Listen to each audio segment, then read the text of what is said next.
All right, it's 90 Days to Greatness, episode 2. So it's back day, and I'm going to add a little abs in at the end. My starter for this back day was single arm pull downs.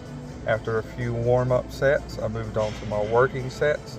I went a little bit heavier than I'm used to as I'm trying to push myself extra hard the next 90 days. But yeah, so I ended up doing 4 sets of 12. 4 sets of hard 12 sets.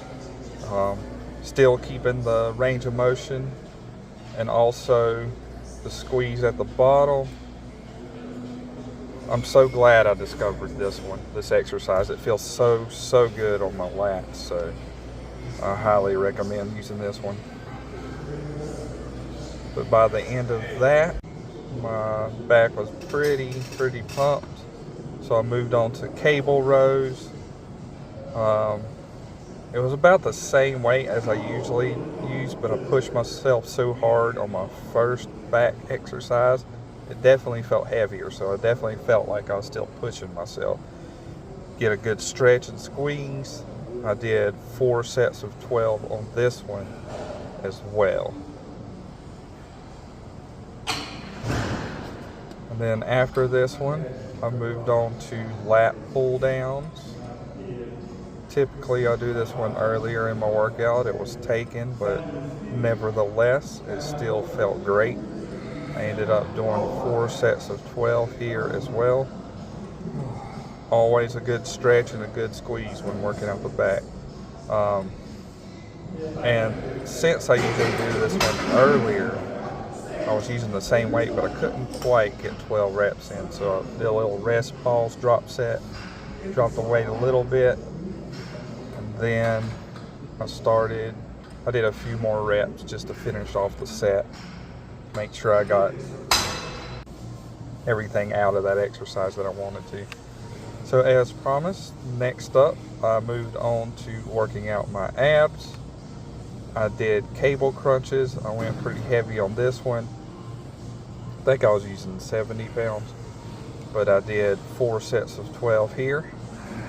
And by the end of that, my abs were pretty fatigued, but I didn't want to just do one exercise for abs, so I wanted to do a body weight one. So I did cross crunches, where you elevate your legs, stick one knee out, hand behind your head, touch your elbow to your knee.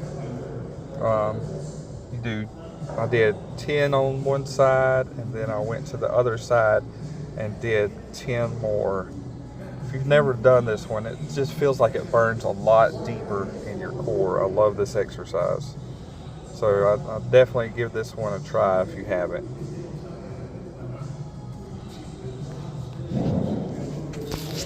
And that was the last ab exercise. And then we're moving on to the pose down. And I'll let you guys see what we're working with.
All right, day 2 of 90 Days to Greatness in the books.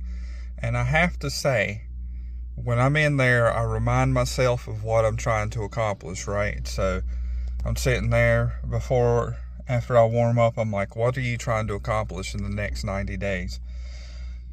I want to become the best version of myself possible, the best version I've ever been. I want to get in the best shape I've ever been. I want to hold myself accountable, and I want to remind myself every single day that I'm pushing myself. And by the end of the 90 days, I'm going to be where I've never been before. So that's the whole point of putting a program together, is, having that goal and being able to remind yourself every day. It's a lot different than just coming to the gym every day and just putting in your best effort, which is also an awesome way to do it. But when you tie it to a goal and a reason and why you want to do it, then I think that's going to take you pretty far. But it felt like probably the best back day I've had since I've started consistently coming back to the gym. I felt like I pushed myself. I felt a good pump. I added abs in there like I said I would, because I was short on time yesterday, so I'm sticking to my commitments. Man, it just feels good, guys. It feels so good to go in there and crush it. But yeah, so that's day 2. 88 days to go. Seems like a long road, but at the end of this road is something special. So I'm definitely motivated, and I'm killing it. I started on creatine. I started taking that again today, so it's going to be cool to see what that does to my body composition. Starting to see more vascularity. I feel like when I'm working out, I'm hitting the muscle I'm targeting a lot better than I was previously. I'm just so excited to see where this is going to take me, man. You got to lock in. You have got to lock in. You got to get in there and you got to kill it, guys. I'm telling you, there's no better feeling than going in there with purpose and fulfilling that purpose when you go in there. Had my 4 eggs, but I also had 2 pieces of toast. So just adding a little bit of calories in there. I'm not going crazy. I'm not going to start having a giant bowl of ice cream every day just because I'm trying to increase my calorie intake a little bit. So, you got to be smart about it. Previously on the 30-day shred, I was in extreme fat loss. I was really limiting my calorie intake, which was fine. It gave me a boost. Quick boost towards where I was going. I lost 12 pounds in 30 days, but I'm not trying to lose 12 more in 30 days. If it happens, it happens. But I've increased my calories and my carb intake just for overall performance and muscle building. So, man, this is just so exciting to me. You guys have no idea. I've been wanting to get back in great shape for a long time, and I've just never. I wouldn't say I didn't have the drive for it. It's that I didn't have the discipline for it. That's the exact word I was looking for. I didn't have the discipline to show up every day for myself inside and outside of the gym. The inside of the gym thing, it was happening. Outside of the gym, not so much. We throw all kinds of excuses at why we can't stick to a diet. And, that's on us. That's 100% on you. If you can't stick to the diet, it's on you. There's always a way. If you want it bad enough, you'll find a reason. If not, you'll find an excuse. So, guys, just stick to your diet. Go in the gym, kill it every single time, and never look back. Never look back. But that's all for me, and I'll see you guys next time.